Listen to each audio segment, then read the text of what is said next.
It's just been a whirlwind since then of me trying to stay on my throne in the best way. But I guess in terms of just a brief update for the group, I'm grateful that I did formally get engaged, and I do have a wedding coming up in the middle of August next year. How do you feel? It's honestly been so surreal, but getting more real now.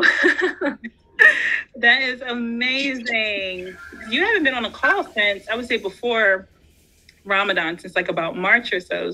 So you we knew that the engagement was like lingering, but then you kind of just like disappeared. I know you've been busy with work and everything, but like that's so exciting. So tell us more about it. Like what's been happening in the last 2 months?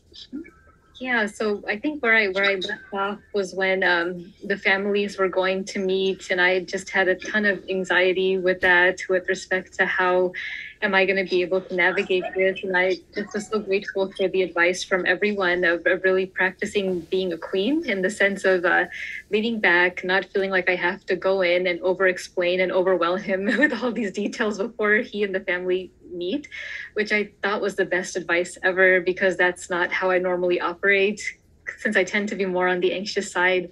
But I thought it was great, even though on the day of the family's meeting, I did cry, to be honest, because I was like, oh my God, like I'm so scared of what's to come with respect to just some more context for the people on, of my parents having had their struggles with their marriage. And at this point in time, them being quasi separated, but not really, but it's not the typical family that sometimes we all have in mind.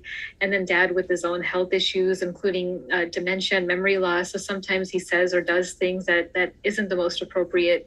And so it was a lot for me to be like, okay, I'm going to just try to lean